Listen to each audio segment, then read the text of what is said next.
कल ही मैं कुछ पॉइंट लिख रहा था और ये गुजराती आर्टिकल मेरे हाथ में आया। कुछ पॉइंट लिख रहा था, गुजराती आर्टिकल हाथ में आया। हिंदू संयुक्त परिवार कानूनी अपने यहां पर यह नियम लागू होता है। हिंदू संयुक्त परिवार का कानून अपने यहां पर लागू होता है। ये इस्लाम के नहीं है, इस्लाम के लिए नहीं है, ईसाईयत के लिए नहीं है, ये सिखिज्म के लिए भी नहीं है। हिंदू संयुक्त परिवार का कानून जैन और हिंदुओं के लिए लागू होता है। इस कानून में एक बहुत जोरदार प्रावधान आ गया कि पिताजी की आधी संपत्ति पर बेटी का भी समान हक है। एक भाई और एक बहन है, तो आधी संपत्ति पर, पिताजी की आधी संपत्ति या मां की आधी संपत्ति पर बहन का भी उतना ही हक है, उतना ही अधिकार है।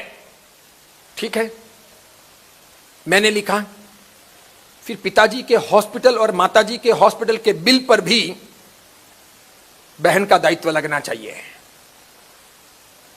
पिताजी के इतने सालों की परवरिश और माताजी के इतने सालों की परवरिश पर भी बहन का अधिकार लगना चाहिए। समझ रहे हो, उसका दायित्व होना चाहिए। जब बहन पैसे लेने को तैयार हैं तो बहन को खर्चा भी देना चाहिए।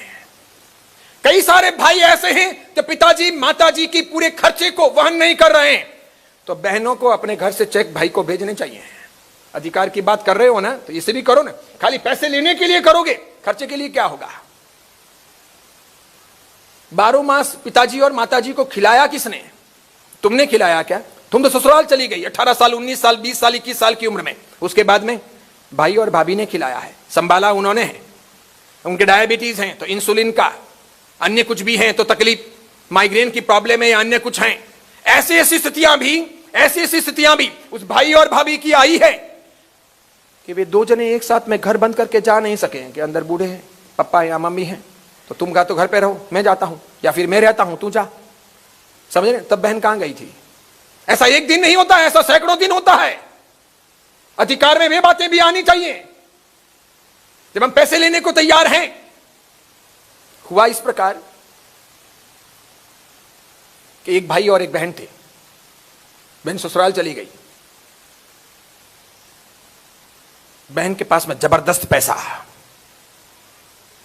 बहन का अहमदाबाद के अंदर, बोपल के अंदर बहुत बड़ा बंगला है, जबरदस्त पैसा है बहन के पास।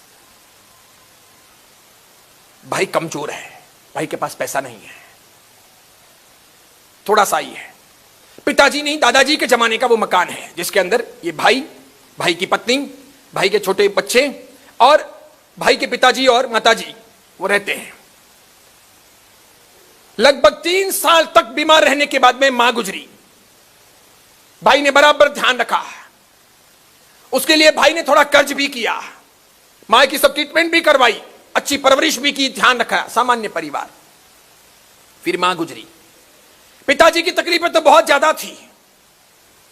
पिताजी को लगभग 8 साल 9 साल तक उसने नहलाया धुलाया। 9 साल तक पिताजी खाट में रहे। 9 साल तक पिताजी को आधे शरीर का लकवा हो गया था, तो यहां से वोट यूं हो गया था, तो कितना भी यहां से दो, यहां से आधा गिर ही जाता था। तो इधर से साफ करते रहो, इधर से खिलाते रहो, इधर से साफ करते रहो, इधर से खिलाते रहो। ऐसा दिन में लगभग 10 बार करना पड़ता था। अपने तो 15 मिनट में खा के खड़े होते हैं, उनको लगभग घंटा भर खिलाते, तब इतना फूड पेट में जाता, क्योंकि बहुत ज्यादा गिरता ही था, थोड़ा ही पेट में जाता था। इस प्रकार करके उनको 8-9 साल तक जिलाया। अभी वो पिताजी भी गए। पिताजी गए और बहन ने आधा हक मांगा। भाई अभी 8-9 दिन पहले अपने पिताजी का वो घर बेच करके, अपने परिवार को लेकर के, आधा पैसा बहन को दे करके किराए के मकान में अभी शिफ्ट हुआ है।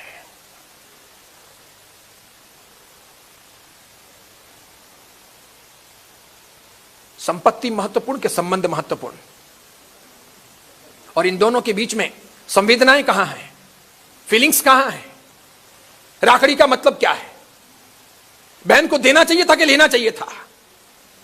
और बहन इतनी व्यस्त, बहन के तो क्लब की लाइफ, वो बोपल का इलाका, वो बड़ी बड़ी सहेलियां, वो लगभग 90 लाख 80 लाख की बहन की गाड़ी, उसका अलग ड्राइवर।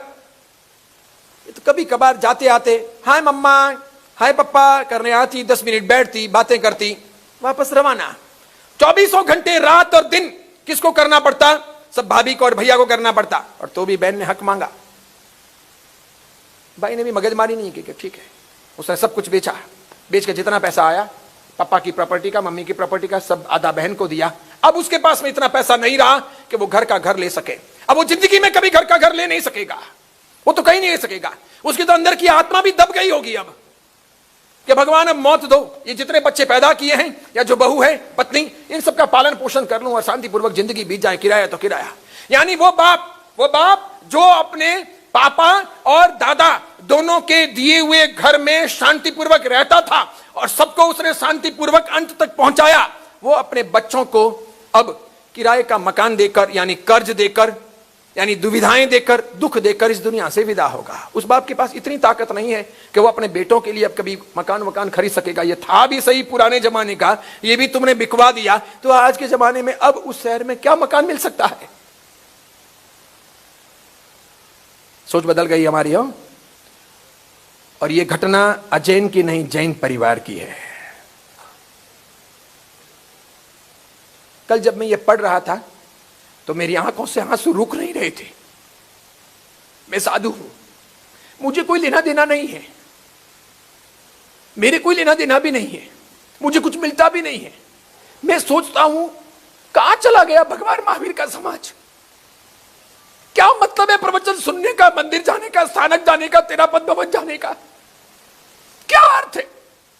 क्या ये एकादशी करने, ब्यास ने करने, आइमिल की ओली करनी, मास कमन करने, अट्ठाई करने, अट्ठम करने? हम सीखेंगे कब? समझेंगे कब? अच्छे बनेंगे कब? सोच कहां चली गई है? ऐसे परिवार बहुत है, बहुत है। आपको नहीं पता चलता, मुझे पता चलता है।